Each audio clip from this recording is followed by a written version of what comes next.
sound.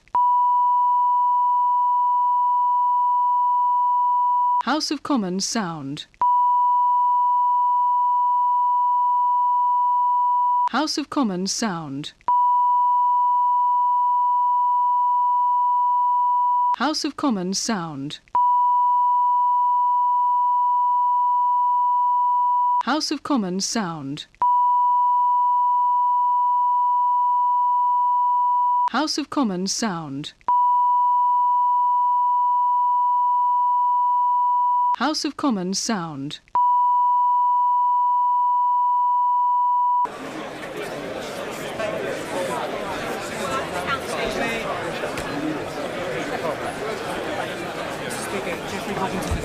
Whenever you get a chance.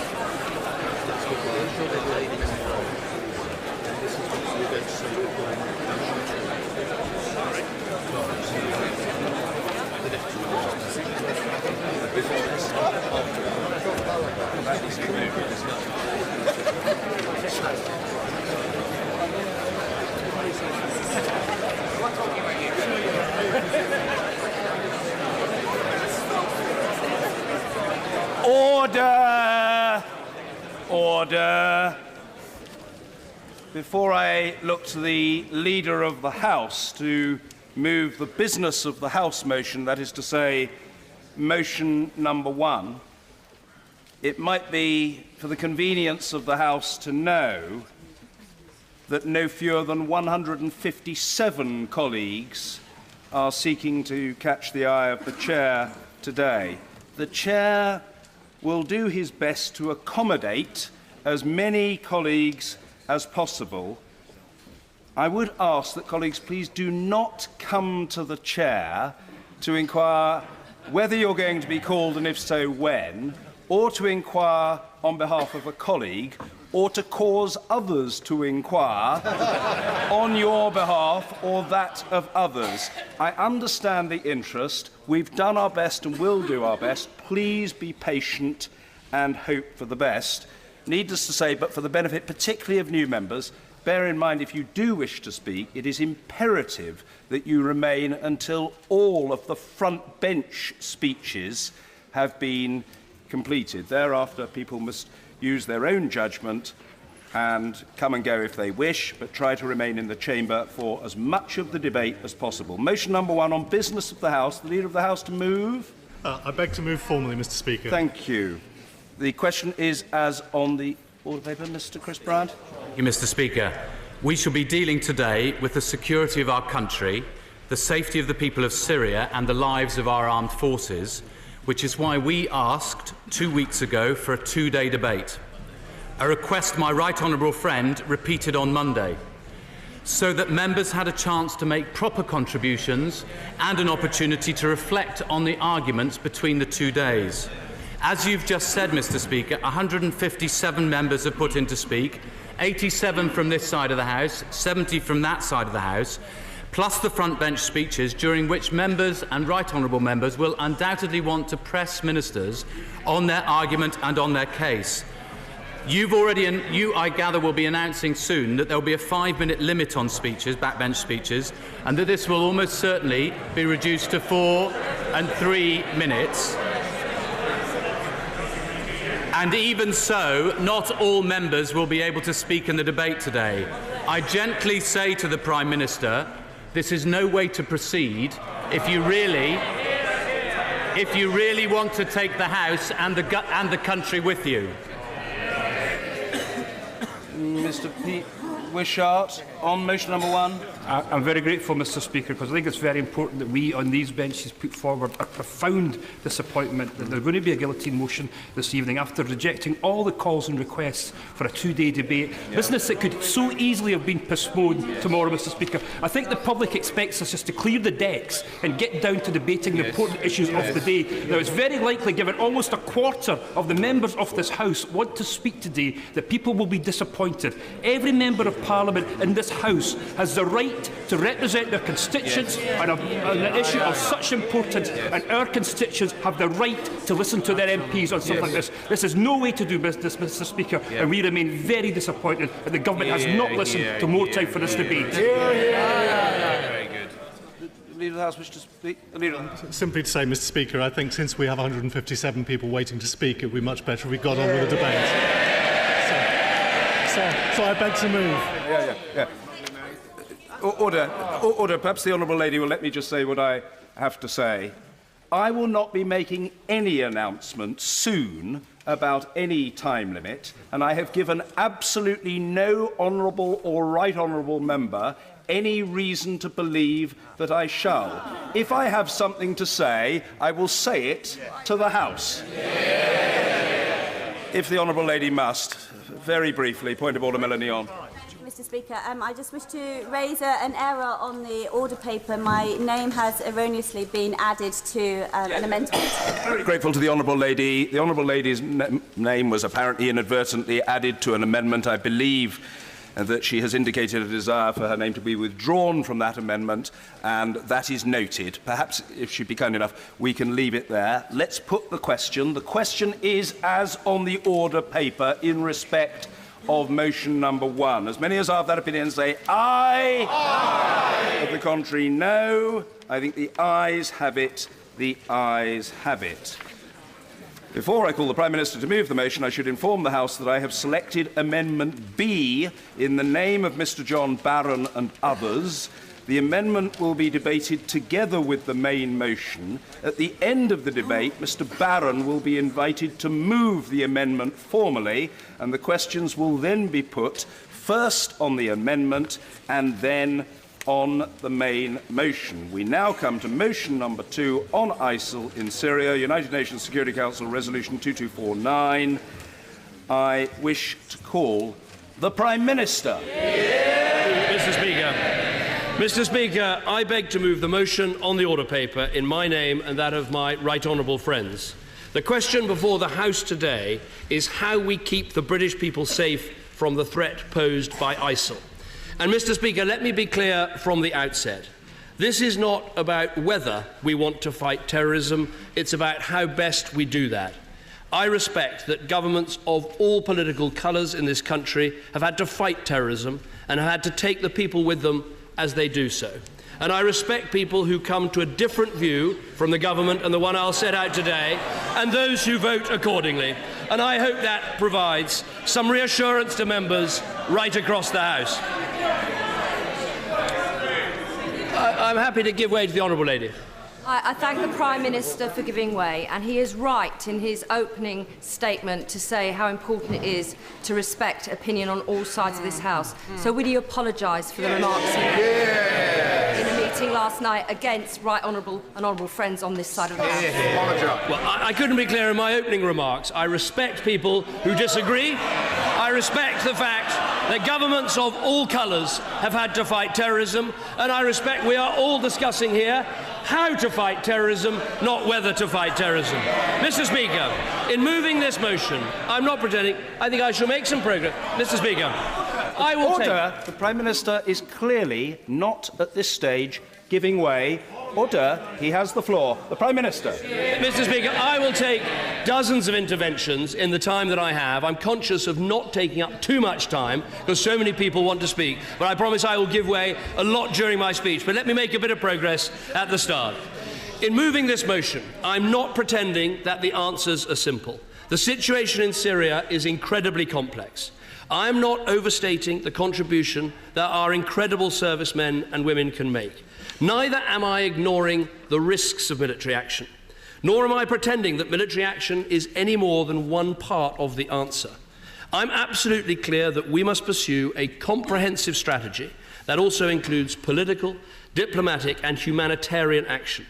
And I know that the long-term solution in Syria, as in Iraq, must ultimately be a government that represents all of its people, and one that can work with us to defeat the evil organisation of ISIL for good. But, Mr. Speaker, notwithstanding all of this, in a moment, notwithstanding all of this, there is a simple question at the heart of the debate today. We face a fundamental threat to our security. ISIL have brutally murdered British hostages. They've inspired the worst terrorist attack against British people since 7/7 on the beaches of Tunisia. And they've plotted atrocity after atrocity on the streets here at home. Since November last year, our security services have foiled no fewer than 7 different plots against our people. So this threat is very real, and the question is this: do we work with our allies to degrade and destroy this threat? And do we go after these terrorists in their heartlands, from where they are plotting to kill British people? Or do we sit back and wait for them to attack us? I give way to the honourable member. Prime Minister for giving way. It would be helpful if he could retract his inappropriate comments from last night. But will he be reassured that no one on this side of the House will make a decision based on any such remarks, nor will we be threatened into from doing what we believe is the right thing, whether those threats come from online activists or indeed from our own dispatch box? Completely agree with the honourable gentleman. Everyone in this House should make up their mind on the arguments in this House.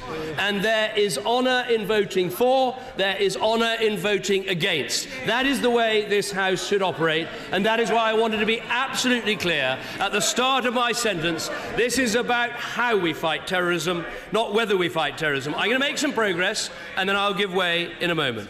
In answering this question, we should remember that 15 months ago, facing a threat from ISIL in Iraq, this House voted 524 to 43 to authorise airstrikes in Iraq. Since then, our brilliant RAF pilots have helped local forces to halt ISIL's advance and recover 30% of the territory ISIL had captured.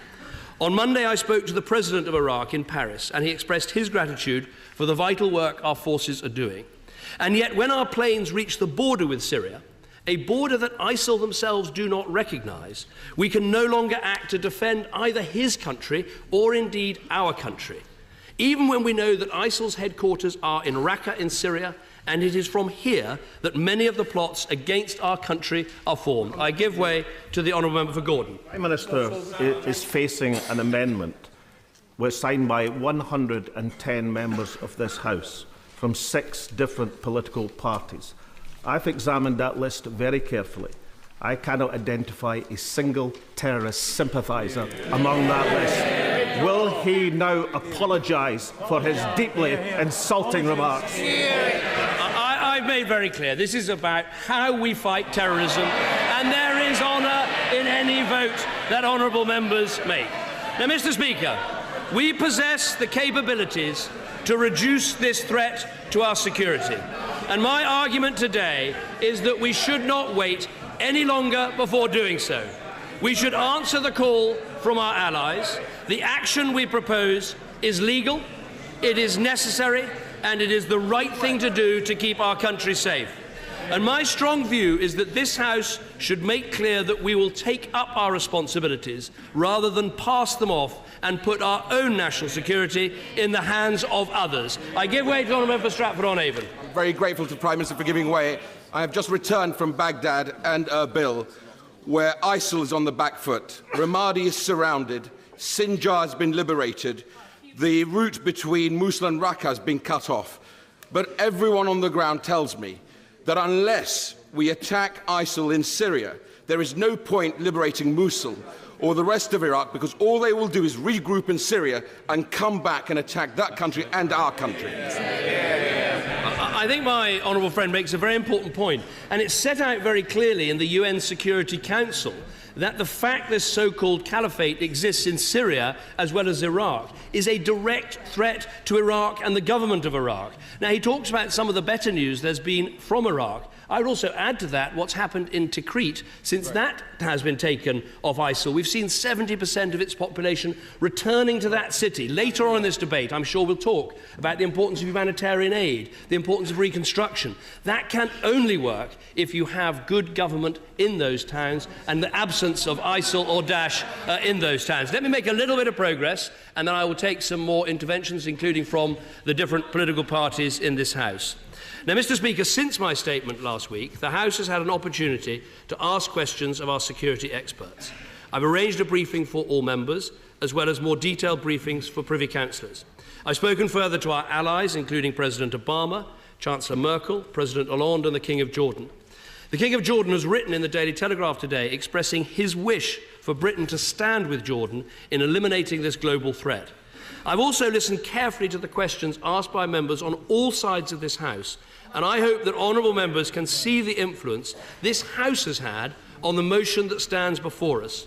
The stress on post-conflict stabilisation and reconstruction, the importance of standing by our allies, the importance of only targeting ISIL, not deploying ground troops in combat operations, the need to avoid civilian casualties, the importance of ceasefires and a political settlement, and the commitment to regular updates to this House. I've drawn these points from across the House and put them in the motion, because I want as many people as possible to feel able to support this action. I give way to the honourable member for Carshalton. Thank the Prime Minister, and can I say first of all that I will be supporting him today. I do think, however, that he needs to apologise for the comments he made in relation to the Labour Party. Could I ask him very specifically, in relation to civilian casualties, what the UK government are going to do to minimise those? The honourable gentleman raises a very important point. In Iraq, for a year and 3 months, there have been no reports of civilian casualties related to the strikes that Britain has taken. Our starting point is to avoid civilian casualties altogether.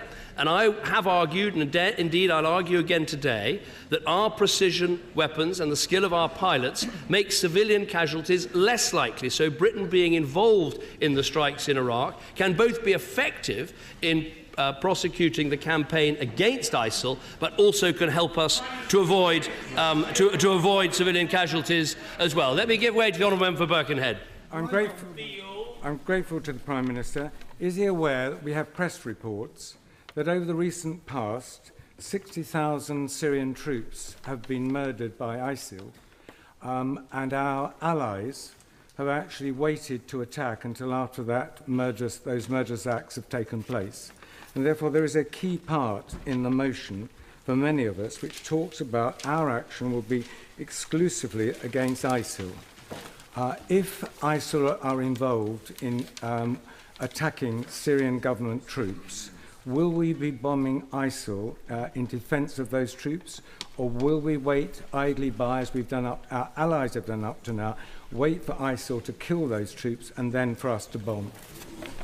What I'd say to the right honourable gentleman, who I have great respect for, the motion says exclusively ISIL, because that was a promise I made in this House in response to points made from both sides of the House. And as far as I'm concerned, wherever ISIL are, wherever they can be properly targeted, that is what we should do. And let me just make this point, because I think it is important when it comes to this argument about ground troops. In my discussions with the King of Jordan, he was making the point that in the south of Syria, there already is cooperation between, of course, the Jordanian government and the French and the Americans and the Free Syrian Army, but also there's a growing ceasefire between the regime troops and the Free Syrian Army so they can turn their guns on ISIL. That is what I've said. This is an ISIL-first strategy. They are the threat. They are the ones we should be targeting. This is about our national security. Let me make a little bit of progress and then I will take more interventions.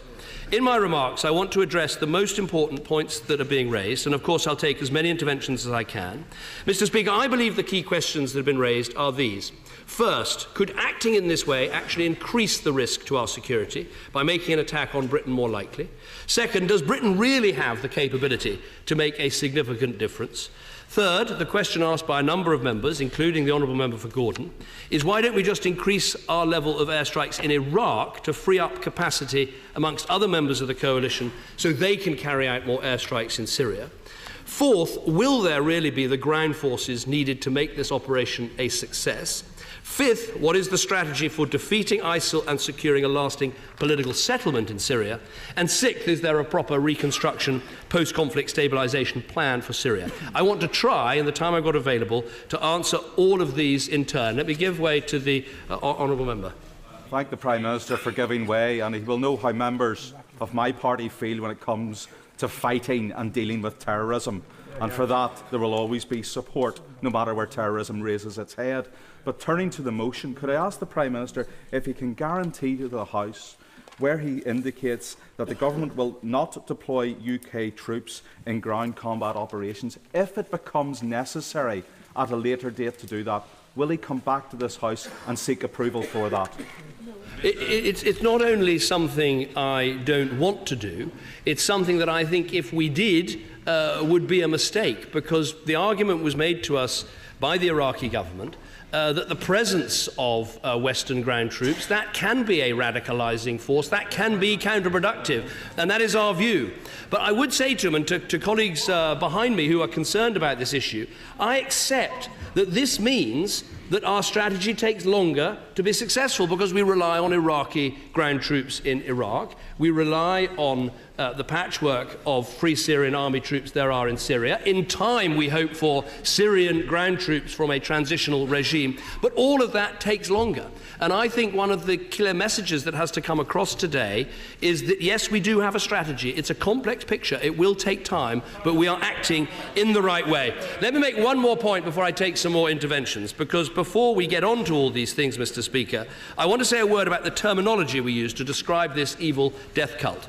Having carefully considered the strong representations made to me by the Honourable Member for Gillingham and Rainham, having listened to many members of Parliament across the House, I feel it's time to join our key ally France, the Arab League and other members of the international community in using as frequently as possible the terminology Daesh rather than ISIL. Because frankly, this evil death cult is neither a true representation of Islam nor is it a state. I give way to the Honourable Lady. I'm very interested to hear what the honourable gentleman says about what name we should call Daesh, but if we're talking about terminology, should he not take this opportunity to withdraw the remarks that he is calling those who will not be voting with him tonight a bunch of terrorist sympathisers? Because not only is that offensive, it is dangerous and it is untrue. I've made my views clear about the importance of all of us fighting terrorism, and I think it's time to move on. So let me turn to the important questions, and I will take interventions as I go through these questions. First, could acting increase the risk to our security? This is one of the most important questions we have to answer. Mr. Speaker, Privy Councillors across the House have had a briefing from the Chair of the Independent Joint Intelligence Committee. Obviously, I can't share all the classified material, but I can say this. Paris wasn't just different because it was so close to us or because it was so horrific in scale. Paris was different because it showed the extent of terror planning from Daesh in Syria and the approach of sending people back from Syria to Europe. This was, if you like, the head of the snake in Raqqa in action. So it's not surprising, in my view, that the judgment of the Chair of the Joint Intelligence Committee and the judgment of the Director General of the Security Service is that the risk of a similar attack in the UK is real, and that the UK is already in the top tier of countries on ISIL's target list. So let me be frank, Mr. Speaker. I want to make this point, and I will take some more interventions. If there is an attack on the UK in the coming weeks or months, there will be those who try to say it's happened because of our airstrikes. I do not believe that would be the case. Daesh have been trying to attack us for the last year, as we know from the 7 different plots that our security services have foiled. The terrorist threat level to the UK was raised to severe last August in the light of the threat from Daesh, meaning an attack is highly likely. 2 minutes. 800 people, including families and children, have been radicalised to such an extent that they've travelled to this so-called caliphate. The House should be under no illusion. These terrorists are plotting to kill us and to radicalise our children right now. They attack us because of who we are, not because of what we do. Honourable gentleman. Thank you, Mr. Speaker, sir. We all on these benches share the Prime Minister's horror for Daesh and its death cult and abhor terrorism.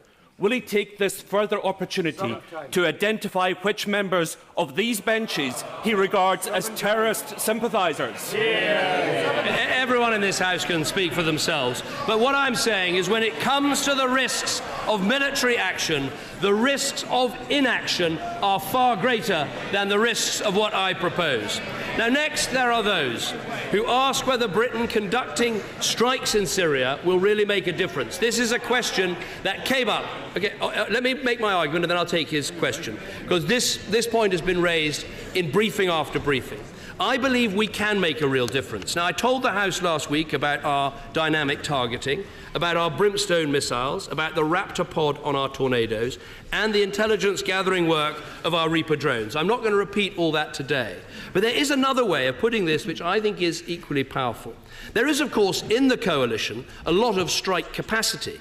But when it comes to precision strike capability, whether covering Iraq or Syria, last week the whole international coalition had some 26 aircraft available. 8 of those were British Tornadoes. So typically the UK actually represents between a quarter and a third of the international coalition's precision bombing capability. And we also have about a quarter of the unmanned strike capability flying in the region. So we have a significant proportion of high precision strike capability. That's why this decision is so important. He's been very persistent. I'll give way to the honourable gentleman. He is right to sing the praises of the RAF pilots. And my constituent, Mike Poole, son was tragically killed training for the RAF in a tornado in 2012. He has asked me specifically this question: will the Air Force in northern Iraq, or is the Air Force in North Iraq, and if we go into Syria, does it have coalition warning systems attached in this crowded airspace? Absolutely essential at the safety of our pilots. The honourable gentleman is absolutely right to raise this issue, and I pay tribute to his constituent son. We will be part of the deconfliction process that already exists between those coalition partners flying in Syria and the Russians. And of course, in terms of our own aeroplanes, they have the most advanced defensive air suites possible to make sure they are kept safe. So the argument I was making is one reason why members of the international coalition, including President Obama and President Hollande, who made these points to me personally, they believe that British planes would make a real difference in Syria, just as they are already doing in Iraq. Honourable gentleman. I'm grateful, Mr. Speaker, for the Prime Minister giving way. It's important in this debate that there's respect across the House. In that spirit of respect, will the Prime Minister, he's been asked before, but he must apologise for the slur that was put on every member of the opposition last night. Do it now and let's have a proper debate. People who are going to vote either way tonight, either vote is an honourable vote, but I really do suggest that we get on with the debate that the country wants to hear about. Now, in many ways, what I've just said, I believe, helps to answer the next question that some members have asked about why we do not simply increase our level of airstrikes in Iraq to free up other coalition capacity for strikes in Syria. We have these capabilities that other members of the coalition want to benefit from, and it makes absolutely no sense to stop using these capabilities at a border between Iraq and Syria that Daesh simply do not recognise or respect. In fact, there was, let me make this argument because it's an important detailed point. There was a recent incident in which Syrian opposition forces needed urgent support in their fight against Daesh. British Tornadoes were 8 minutes away, just over the border in Iraq. No one else was close. But Britain couldn't help, so the Syrian opposition forces had to wait 40 minutes in a perilous situation while other coalition forces were scrambled. Now, that sort of delay, it endangers the lives of those fighting Daesh on the ground and frankly does nothing for our reputation with our vital allies. Let me give way to my honourable friend. Thank the Prime Minister for giving way, but can he understand that at a time when already too many aircraft are chasing too few targets, what concerns many of us is a lack of a comprehensive strategy, both military and non-military, including an exit strategy? One of the fundamental differences between Iraq and Syria is that you have nearly a million personnel on the government payroll, and still we're having trouble pushing ISIL back. In Syria, the 70,000 moderates, quite frankly, we risk forgetting the lesson of Libya. Can I just ask, what is his reaction to the Foreign Affairs Committee's decision yesterday that actually the Prime Minister had not adequately addressed our concerns? Let me answer both of the my honourable friend's questions. The second question, I think, is perhaps answered by something that I'm sure the whole House will want to join me in, which is wishing the honourable member for Ilford South well, given his recent illness, who normally is always at the Foreign Affairs Select Committee and always voting on a non-party basis, on the basis of the arguments that he believes in. But where my honourable friend and I disagree is I believe there is a strategy of which military action is only one part. And the key answer to his question is that we want to see a new Syrian transitional government whose troops will then be our allies in squeezing out and destroying the so-called caliphate altogether. But my disagreement with my honourable friend is that I believe we cannot wait for that to happen. The threat is now. ISIL, Daesh are planning the attacks now. We can act in Syria as we act in Iraq, and in doing so we can enhance the long-term security and safety of our country, and that is why we should act. Let me give way to the honourable member for Gillingham and Raynham.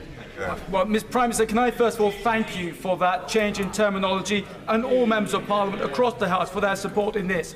Will the Prime Minister join me in urging the BBC to review their bizarre policy when they wrote to me to say that they can't use the word Daesh because it would breach their impartiality rules? We are at war with terrorists, Prime Minister. We have to defeat their ideology, their appeal. We have to be united in that. Will he join me now in urging the BBC to review their bizarre policy? No, well, I agree with my honourable friend, and I've already corresponded with the BBC about their use of IS, Islamic State, which I think is even worse, frankly, than either saying so-called IS or indeed ISIL. But Daesh is clearly an improvement, and I think it is important we all try and use this language. Let me make some progress, and then I will give way some more. There is a much more fundamental answer as to why we should carry out airstrikes in Syria ourselves. And it's this. It is Raqqa in Syria that's the HQ of this threat to our security. It is in Syria where they pump and sell the oil that does so much to help finance their evil acts. And as I've said, it is in Syria where many of the plots against our country are formed. So we must act in Syria to deal with these threats ourselves. Give way to the honourable gentleman. I thank the Prime Minister for giving way. I would have preferred to hear an apology, but I want to discuss the facts. The fact is that we are proposing to be targeting very different things than what we're targeting in northern Iraq. And I'd like to ask the Prime Minister two questions. What practical steps will be used to reduce civilian casualties? And secondly, what sorts of targets will we be going against which will reduce the terrorist threat to the UK in terms of operations directed against our citizens? Well, let me answer him very directly. In terms of the sorts of targets that we can go after, clearly it is the leaders of this death cult itself. It is the training camps. It's the communications hubs. It is those that are plotting against us. As I'm going to argue in a minute, the limited action that we took against Khan and Hussein, which was, if you like, an airstrike on Syria, has already had an impact on ISIL, on Daesh. And I think that is a very important point. So how do we avoid civilian casualties? Well, we have a policy, a start point, of wanting zero civilian casualties. And 1 year and 3 months into these Iraqi operations, we haven't had any reports of civilian casualties. Now, I'm not standing here and saying that, you know, there are no casualties in war. Of course there are. This is a very, very difficult situation we're putting ourselves into. It's hugely complex. It's a difficult argument in many ways to get across, but its heart is a simple point, which is, will we in the long term be safer and better off if we can get rid of this so-called caliphate, which is radicalizing Muslims, turning people against us, and plotting atrocities on the streets of Britain? Let me take a question from my honourable friend. I'm very grateful to my right honourable friend for giving way. Would he agree with me that there are already hundreds, if not thousands, of civilian casualties? Those who are thrown off buildings, burned, decapitated, crucified, who have had to flee Syria away from their co-religionists who have so bastardised that religion. Those are the civilian casualties we are trying to help. Yeah. My honourable friend has put it extremely clearly. That is one of the aims of what we're doing, which is to prevent this death cult from carrying out the ghastly acts it does on a daily basis. Let me make some progress. Let me turn to the question of whether there will be ground forces to make this operation a success. Those who say there aren't as many ground troops as we would like, and that they're not all in the right places, they are correct. We are not dealing with an ideal situation. But let me make a series of, I think, important points. First, we should be clear what airstrikes alone can achieve. We don't need ground troops to target the supply of oil, which Daesh uses to fund terrorism. We don't need ground troops to hit Daesh's headquarters, their infrastructure, their supply routes, their training facilities, their weapons supplies. It's clear that airstrikes can have an effect, as I've just said, with the issue of Khan and Hussein. So irrespective of ground forces, our RAF can do serious damage to Daesh's ability right now to bring terror to our streets, and we should give them that support. I give way to the honourable gentleman. I thank the Prime Minister. How would the Prime Minister respond to the point that Daesh, since its attack on its offensive against Baghdad was blunted by air power, has actually changed its tactics, dispersed its forces, and particularly in Raqqa, a town of 600,000 people at the moment, has dispersed its operations all through that city into small units, which make it impervious to attacks from our tornadoes, given the small number of tornadoes we have? I think what the honourable gentleman says is absolutely right. Of course they've changed their tactics from the early days when airstrikes were even more effective. But that's not an argument for doing nothing. It is an argument for using airstrikes where you can, but having a longer-term strategy to deliver the ground troops through the transition that you need. But the argument really before the House is very simple. Do we wait for perfection, which is a transitional government in Syria, or do we start the work now of degrading and destroying this organisation at the request of our allies, at the request of the Gulf states, on the knowledge from our security experts that it will make a difference? And make a little bit of progress, then I will take interventions from both sides. As I said last week, the full answer to the question of ground forces can't be achieved until there's a new Syrian government that represents all of the Syrian people, not just Sunni, Shia and Alawite, but Christian, Druze and others. And it's this new government who will be the natural partners for our forces in defeating Daesh for good. But there are some ground forces that we can work with in the meantime. Now, last week I told the House, let me give the explanation and then colleagues can intervene as they like. Last week I told the House we believe there are around 70,000 Syrian opposition fighters who do not belong to extremist groups and with whom we can coordinate attacks on Daesh. The House would appreciate there are some limits on what I can say about these groups, not least that I can't risk the safety of these courageous people who are being targeted daily by the regime or by Daesh or by both. But I know this is an area of great interest and concern for the House, so let me try and say a little more. The 70,000 is an estimate from our independent Joint Intelligence Committee, based on a detailed analysis, updated on a daily basis, and drawing on a wide range of open source and intelligence. Of these 70,000, the majority are from the Free Syrian Army. Alongside the 70,000, there are some 20,000 Kurdish fighters with whom we can also work. Now, I'm not arguing, this is a crucial point, I am not arguing that all of these 70,000 are somehow ideal partners. Some, though, left the Syrian army because of Assad's brutality, and they clearly can play a role in the future of Syria. And that is actually a view that is taken by the Russians as well, who are prepared to talk with these people. Let me give way to the Honourable Member for Winchester. Thank the Prime Minister for giving way and the helpful way that he has helped colleagues from across the House. He spoke about a long-term strategy to see a new government in Syria. There's wide agreement on that among our allies, but possibly more of a challenge with Russia. So I wonder whether he could update the House on conversations that he's had with President Putin, maybe directly or via the United States, as to the short and longer-term prospects for President Assad. Well, I've had these conversations with President Putin on many occasions, most recently at the G20 in Antalya. The President of the United States, Barack Obama, had a meeting with him at the climate change conference in Paris. And as I've said before in this House, there was an enormous gap between Britain, America and France, and indeed Saudi Arabia, and Russia on the other hand. We wanted Assad to go instantly. They wanted him to stay potentially forever. That gap has narrowed, and I think it will narrow further as these vital talks in Vienna get underway. And let me just make a point about the Vienna talks, because I think some people worry it's a process without an end. The very clear ambition in the Vienna talks is for a transitional government within 6 months and a new constitution and fresh elections within 18 months. So there is a real momentum behind these talks. Let me give way to the Honourable Member for Leicestershire. I thank the Prime Minister for giving way. And will he confirm to the House that alongside any military intervention in Syria that may be authorised by the House tonight, he remains completely committed to the huge humanitarian effort which has kept so many people alive by this government in that region? I thank my honourable friend. I can certainly confirm that. We have been the second largest bilateral donor in the world after America, and we'll be keeping that up, not least with the vital conference that we'll be co-chairing in London next year, where we'll bring together the whole world to make sure we fill the gap of the funding that hasn't been available. Let me give away to the honourable member for Birmingham Hodge Hill. To the Prime Minister, he's presenting his case well. And if he'd come to the House and asked for a very narrow licence to take out ISIL's external planning capability, I think it would have commanded widespread consent. But he's asking for wider authority than that. And I want to draw him, therefore, on the difference between Iraq and Syria. In Iraq, there are ground forces in place.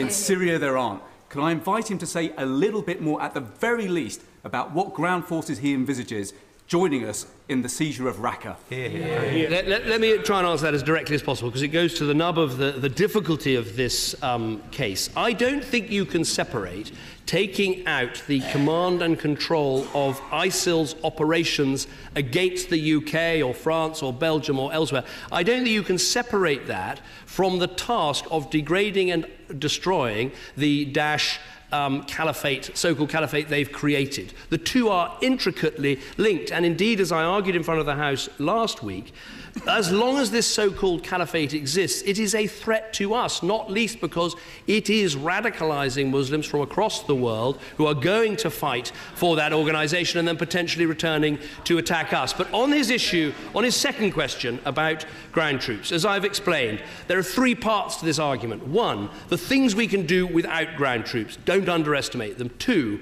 the ground troops that are there, not ideal, not as many as we'd like, but people we are working with and can work with more. Three, the real plan is, as you get a transitional government in Syria that can represent all the Syrian people, there will be more ground troops for us to work with to defeat Daesh and the caliphate, which will keep our country safe. Now, I know that takes a long time. I know that is complex, but that is the strategy. But we need to start with the first step, which is going after these terrorists today. Let me take the honourable lady. I'm very grateful, but I do think the Prime Minister has to acknowledge that the ground troops which we can work with will be absolutely essential for his long-term strategy. And at the moment, he has not shown to me that as we defeat ISIL, we simply create a vacuum into which Assad will move, and we will simply fighting another enemy. And just a final word, can I give him some motherly advice? If he now just got up and said, whoever does not walk with me through the division lobby is not a terrorist sympathiser, he would improve his standing in his house enormously. I think I'm very happy to repeat what she said. As I've said, people who vote in either division lobby, they do so with honour. I couldn't have been more clear about that. But look, what I would say to her is, if she's saying there aren't enough ground troops, she's right. If she's saying they're not always in the right places, she's right. But the question for us is, should we act now in order to try to start to turn the tide? Let me make some progress, because there's some important. I'll certainly give way to the leader of the SNP in a moment. I just want to be clear about the 70,000. That figure does not include a further 25,000 extremist fighters in groups which reject political participation and reject coordination with non-Muslims. So although they fight Daesh, they cannot and will not be our partners. So, Mr. Speaker, there are ground forces who will take the fight to Daesh, and in many cases we can work with them and we can assist them. I want to make one final point, and then I will give way to the leader of the SNP. If we don't act now, we should be clear there will be even fewer ground forces over time as Daesh will get even stronger. In my view, we simply cannot afford to wait. We have to act now. Let me give way to the leader of the SNP. Grateful to the Prime Minister for giving way. Would you clarify for every member of the House the advice that he's been given and others have been given in relation to the 70,000 forces that he speaks of? How many of those 70,000 are classified as moderate, and how many of them are classified as fundamentalists who we can never work with? On the 70,000, the advice I have is that the majority are made up of Free Syrian Army. But of course, the Free Syrian Army has different leadership in different parts of the country. The 70,000 excludes those in extremist groups like Al-Nusra that we will not work with. But as I said very clearly, I'm not arguing that the 70,000 are ideal partners. Some of them do have views that we don't agree with. But the definition of the 70,000 is those people that we have been prepared to work with and continue to be prepared to work with. But let me make this point again. If we don't take action against Daesh now, the number of ground forces we can work with will get less and less and less. If we want to end up with a situation where you have the butcher Assad on one side and a stronger ISIL on the other side, not acting is one of the things that will bring that about. Let me give way to my honourable friend. I know from my time in government how long and how hard and how anxiously the Prime Minister thinks about these questions.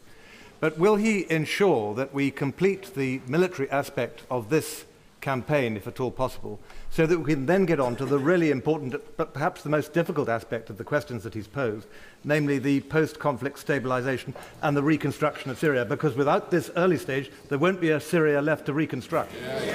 I think my right honourable friend, who himself always thought about these things very carefully, is right. That is the end goal.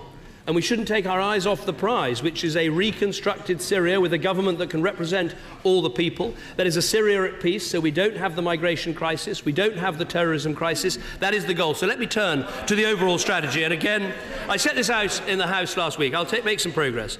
But let me say a little more about each of the non-military elements. Counter-terrorism, counter-extremism, the political and diplomatic processes, and the vital humanitarian work that my right honourable friend just referred to.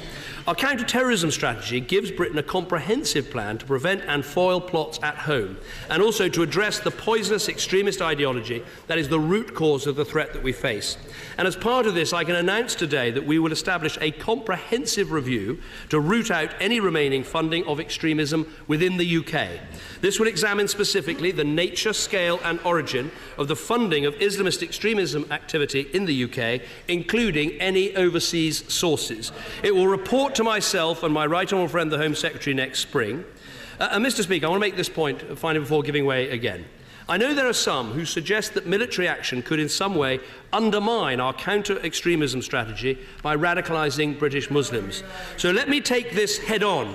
British Muslims are appalled by Daesh.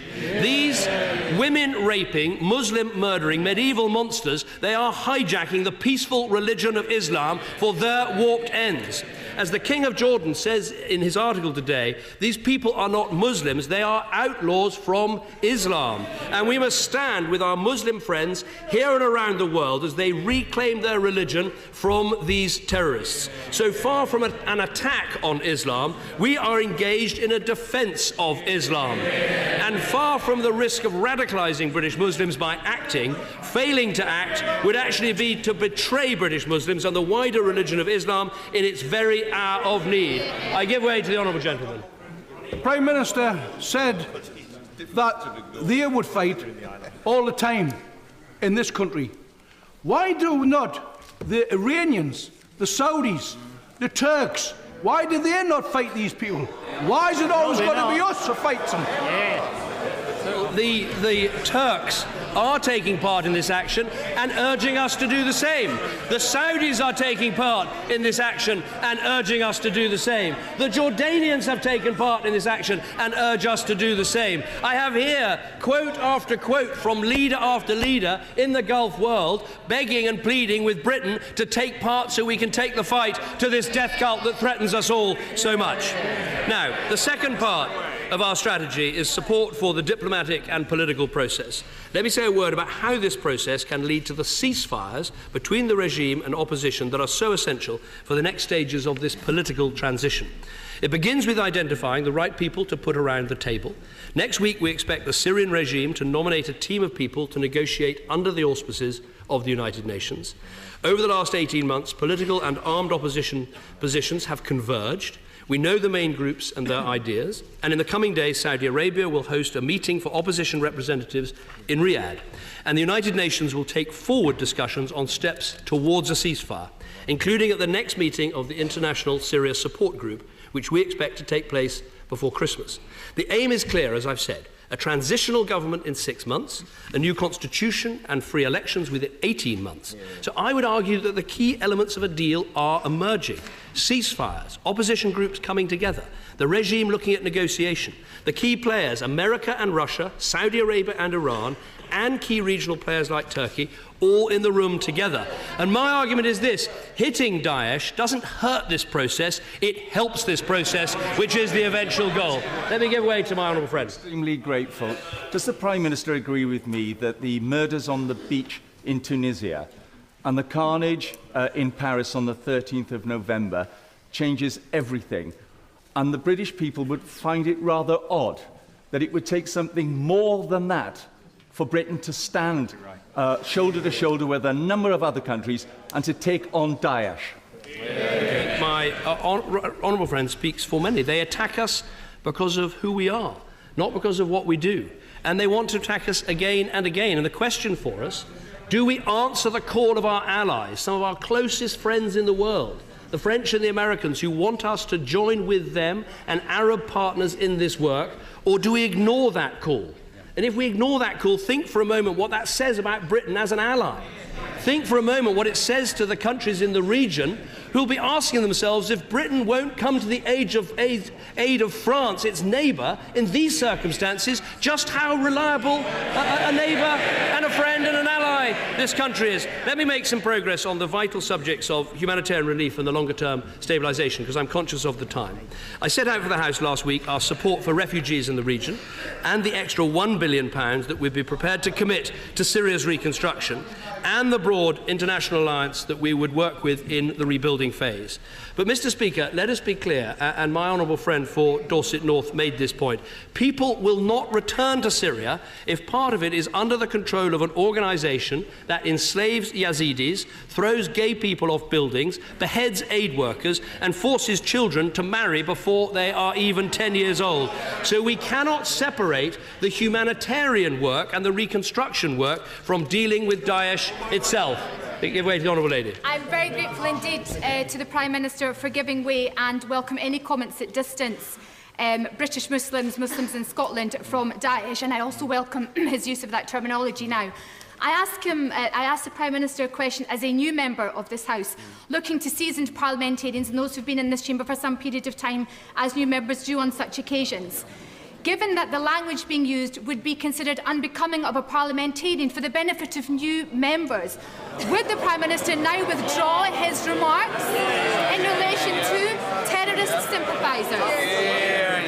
What I say is I think everyone is now focused on the main issues in front of us, and that is what we should be focused on. Let me turn to the plan for post-conflict reconstruction to support a new Syrian government when it emerges. I've said we'd be prepared to commit at least £1 billion to Syria's reconstruction.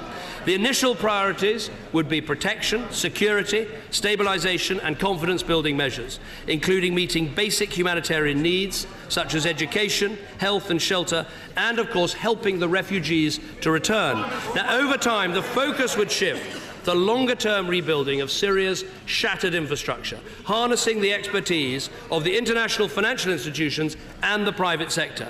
As I said last week, we are not in the business of trying to dismantle the Syrian state or its institutions. We would aim to allocate reconstruction funds against a plan agreed between a new inclusive Syrian government and the international community once the conflict had ended. That is the absolute key. Let me take the honourable member here, I'll take another honourable member there, and then I'll try and draw to a close. I'm grateful to the Prime Minister. What really matters to my constituents is whether they'll be safer after this process has taken place. He's making a very strong case that we are attacking the heart of this terrorist organisation.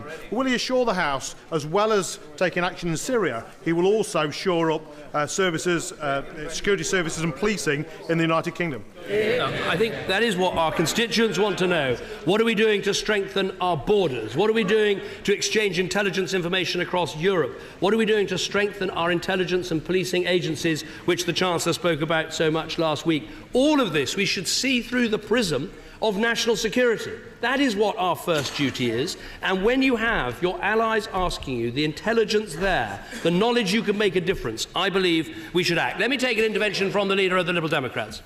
I'm very grateful to the Prime Minister for giving way. He rightly makes the point of how important it is that we not just stand with our allies, our friends in Europe, but are seen to stand with them as well. However, he does not, as Prime Minister, and has not so far, stood with those European allies on the matter of taking our fair share of refugees from this crisis and other. Will he look again at the Save the Children request that this country takes 3,000 orphan children, refugees who are currently in Europe? I would say we have played a huge part in Europe as the biggest bilateral donor. No other European country has given enough as much as Britain has. And we've also going to take 20,000 refugees, with 1,000 arriving by Christmas. But I am happy to look once again at this issue of orphans. I think it's better to take orphans from the region rather than those who come over with sometimes extended family. But I'm very happy to look at that again, both in Europe and out of Europe, to see if Britain can do more to fulfil our moral responsibilities. Mr. Speaker, let me conclude. This is not 2003. We must not use past mistakes as an excuse for indifference or inaction. And let's be clear, Mr. Speaker, inaction does not amount to a strategy for our security or for the Syrian people. But inaction is a choice. I believe it's the wrong choice. We face a clear threat. We've listened to our allies. We've taken legal advice. We have a unanimous United Nations resolution. We've discussed our proposed action extensively at meetings of the National Security Council and Cabinet.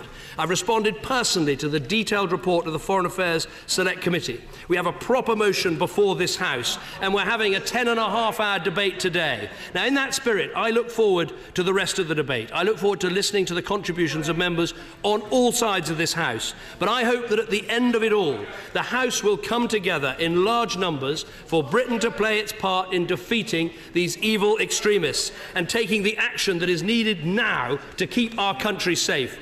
In doing so, I pay tribute to the extraordinary bravery and service of our inspirational armed forces, who will once again put themselves in harm's way to protect our values and our way of life. And I commend this motion to the House.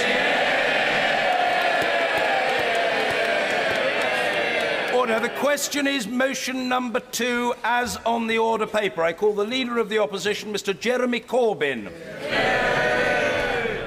Thank you, Mr. Speaker.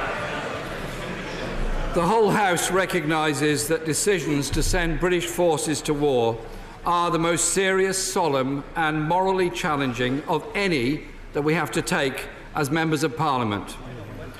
The motion brought before the House today by the Government authorising military action in Syria against ISIL faces us with exactly that decision. It's one with potentially far-reaching consequences for us all, here in Britain, as well as the people of Syria and the wider Middle East. For all members, taking a decision that will put British servicemen and women in harm's way and almost inevitably lead to the deaths of innocents is a heavy responsibility. It must be treated with the utmost seriousness and respect given to those who make a different judgment about the right course of action to take. Which is why the Prime Minister's attempt to brand those who plan to vote against the government as terrorist sympathisers both demeans the office of the Prime Minister and, I believe, undermines the seriousness of the deliberations we're having today. If the Prime Minister now wants to apologise for those remarks, I'd be happy to give way to him to do so.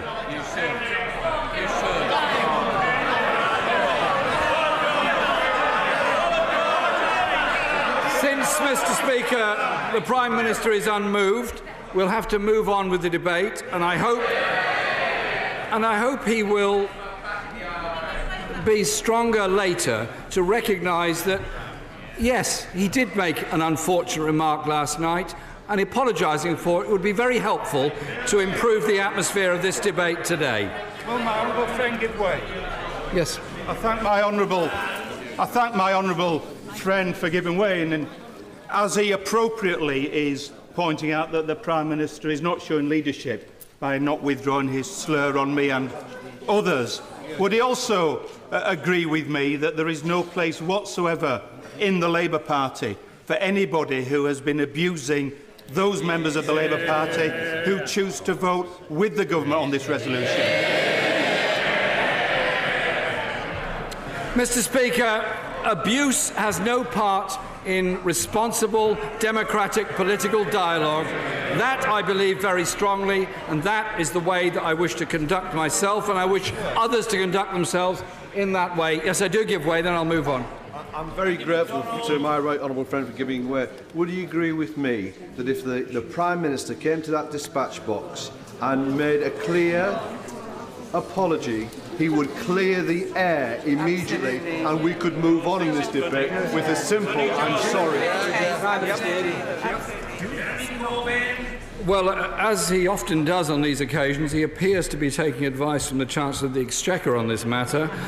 If he wants to apologise now, that's fine. If he doesn't, well, the whole world can note that he's not apologising.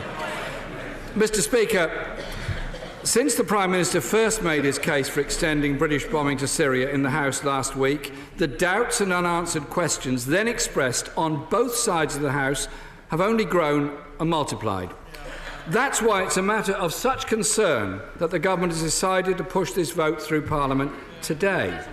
It would have been far better to allow a full two-day debate that would have given all members the chance to make a proper contribution. And you yourself, Mr. Speaker, informed us that 157 have applied to speak in this debate.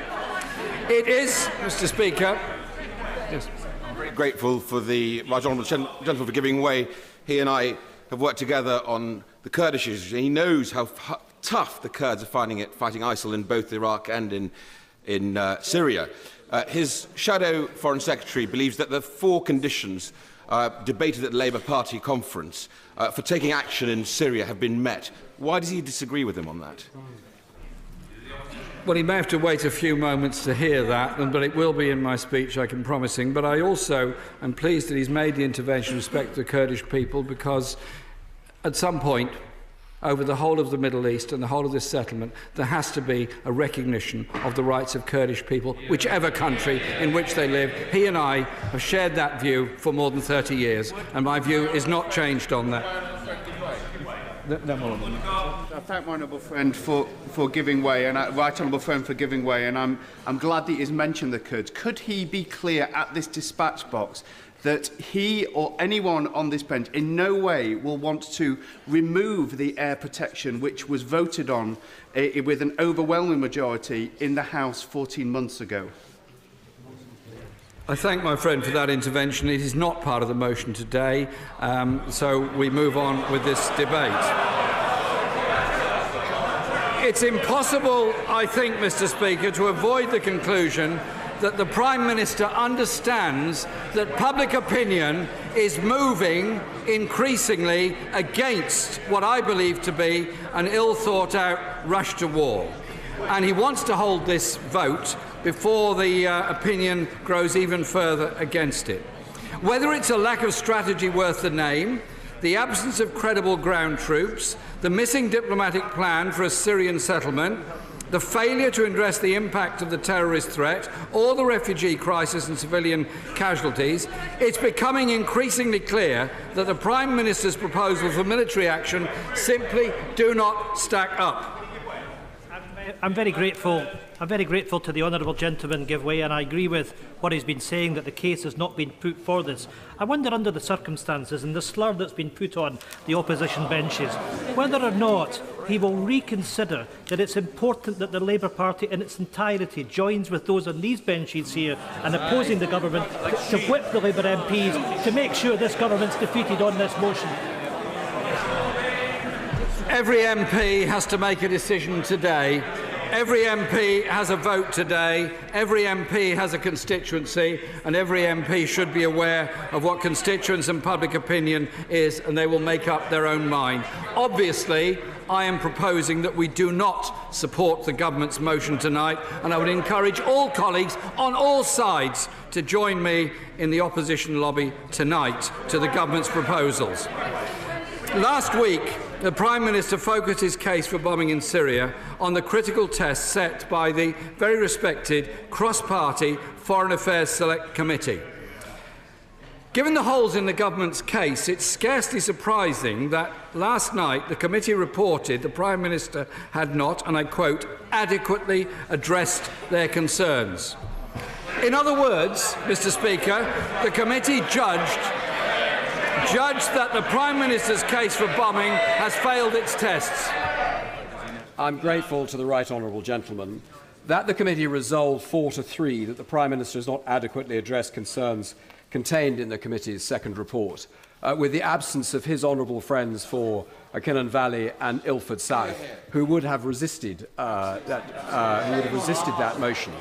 But it is on a narrow point where logically it is almost impossible for the Prime Minister to adequately meet those concerns, given the fact he's not in a position to produce sufficient detail, obviously to satisfy some of my colleagues. It is a very weak point for him to rely on, and he ought to go to the substance.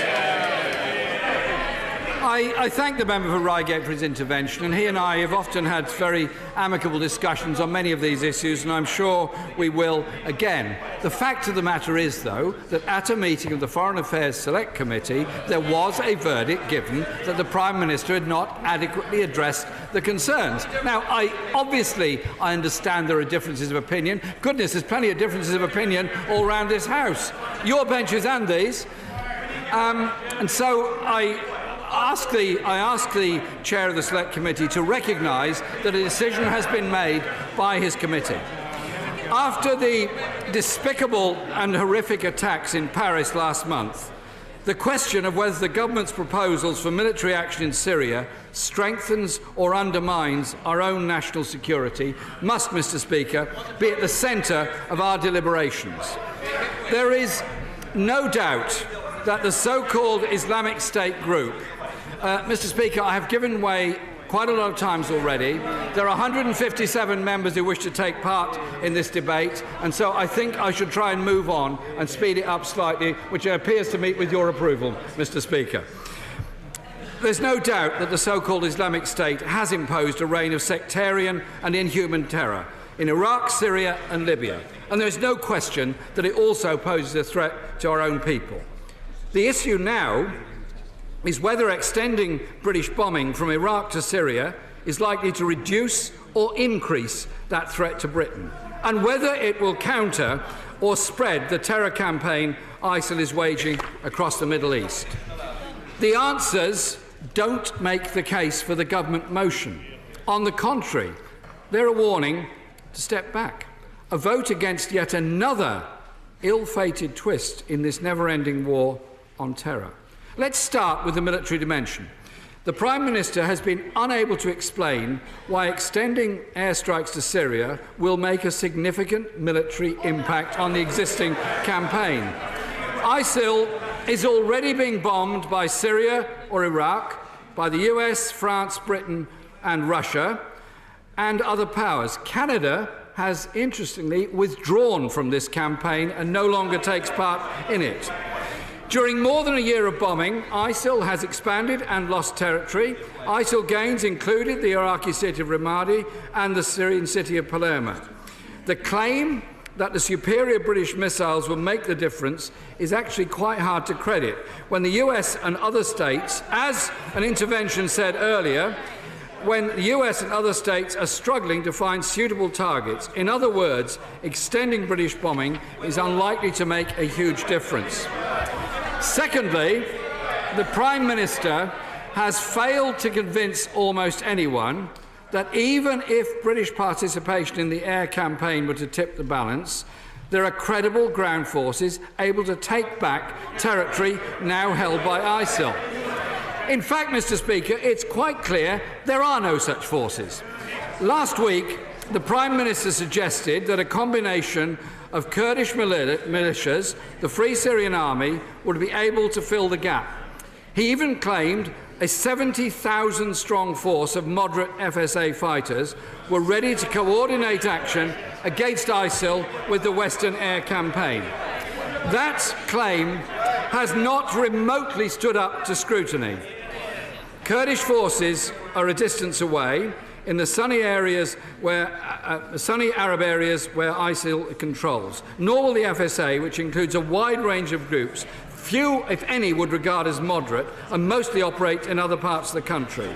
The only ground forces able to take advantage of a successful anti-ISIL air campaign are stronger jihadist and Salafist groups close to the ISIL-controlled areas. I think these are serious issues that we need to think through very carefully, because I believe that's what the Prime Minister's bombing campaign could lead to. This is why the logic... Mr. Speaker, I will give way later on in my contribution, but I think I should be enabled to make what is, I think, an important part of this contribution. This is why the logic of an extended air campaign is, in fact, mission creep. And Western boots on the ground, whatever the Prime Minister may say now about keeping British combat troops out of the way, are a real possibility. Thirdly, the military aim of attacking ISIL targets in Syria is not really part of a coherent diplomatic strategy.